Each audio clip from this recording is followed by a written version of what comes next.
Il était une fois deux petites filles qui se combattaient à l'intérieur d'une seule et unique petite fille. Les maladies sont des métaphores, des langages symboliques avec lesquels nous tentons de dire et de cacher l'indicible. À l'intérieur de certaines petites filles ou petits garçons, il y a deux personnalités qui peuvent se combattre, deux caractères, deux désirs ou deux aspirations qui peuvent s'affronter dans une lutte à mort parfois. Ainsi, chez cette petite fille, se combattait le désir d'aimer sa mère et celui de la détester. Même si vous pensez que c'est banal, vous allez me demander comment cela se manifesta-t-il ? Difficilement. Mais cela se traduisait par une mise en mots, MAUX, une somatisation appelée diabète, qui était arrivée dans le corps de cette petite fille. Dia, bête. Comme si deux bêtes s'affrontaient à l'intérieur du corps de cette petite fille, en faisant beaucoup de dégâts. Cette maladie, qui avait surgi autour de ses 6 ans, avait été amorcée par un tout petit événement. Une parole entendue au-dessus de sa tête quand elle jouait à la poupée sous la table de la cuisine. Donc, cette petite fille jouait sous la table. Sa maman dégustait un café avec une voisine et ce jour-là, justement, elle parlait de sa grossesse. De sa grossesse et des désirs qui avaient présidé à la conception de son enfant. Mon mari, au début, ne voulait pas d'enfant. Moi, j'insistais, mais lui résistait.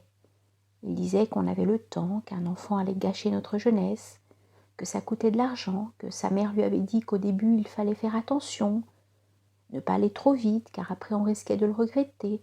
Bref, moi, je piétinais mon propre désir, attendant que mon mari veuille bien se décider. Et puis 3 ans après, voilà qu'il veut faire cet enfant. Et là, c'est moi qui n'étais plus d'accord. Je ne me sentais pas prête. C'est curieux, ce retournement du désir. De plus, lui, il souhaitait un garçon et moi, j'aurais tant voulu avoir une fille.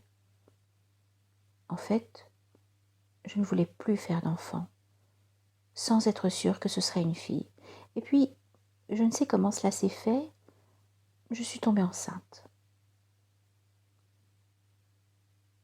La petite fille qui écoutait tout sous la table, en faisant semblant de s'occuper de sa poupée, se demanda si sa maman avait eu mal en tombant. Tombée enceinte. Elle décida aussitôt dans sa tête de ne plus monter sur les murs ni sur les chaises, de faire attention en descendant les escaliers, pour elle-même ne pas tomber enceinte en pensant à autre chose. Elle décida aussi de ne plus avoir de désir, de ne plus rien demander à ses parents parce qu'un enfant ça coûtait cher, comme elle l'avait entendu dire, et qu'elle ne voulait surtout pas que ses parents deviennent pauvres.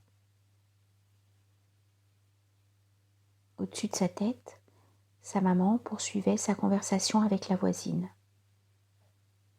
Ça a dû se passer un soir, je n'ai pas fait attention et crac, 4 semaines après, j'étais enceinte. J'ai eu une fille, j'aurais dû être heureuse, mais non. Je sais bien que j'ai déçu mon mari, comme si j'étais une bonne à rien. D'accord, elle est là, elle est mignonne et ne me donne pas trop de soucis, mais ça n'a rien à voir avec ce que je voulais. La petite fille sous la table avait une grande envie de pleurer, de rentrer sous terre, de ne plus exister. Ainsi, elle découvrait brutalement qu'elle avait déçu son père, qui voulait un garçon, et qu'en plus sa maman n'était pas heureuse de l'avoir eu. Je ne sais pas ce qui se passa en elle dans les jours qui suivent, mais ce fut comme si Depuis cette conversation, il y avait deux personnes très méchantes, comme deux bêtes qui se battaient à l'intérieur d'elle. Une qui disait « C'est bien fait pour mon père, il n'avait qu'à pas me faire ». Et l'autre qui criait « Et puis maman ne sait pas ce qu'elle veut, elle me voulait, mais elle n'est pas heureuse à cause de moi ». Vous n'avez pas idée du désespoir qui se débattait dans le corps de cet enfant, qui, tout au fond d'elle, aurait tant et tant voulu faire plaisir, combler et réconcilier ses deux parents autour de désirs inconciliables.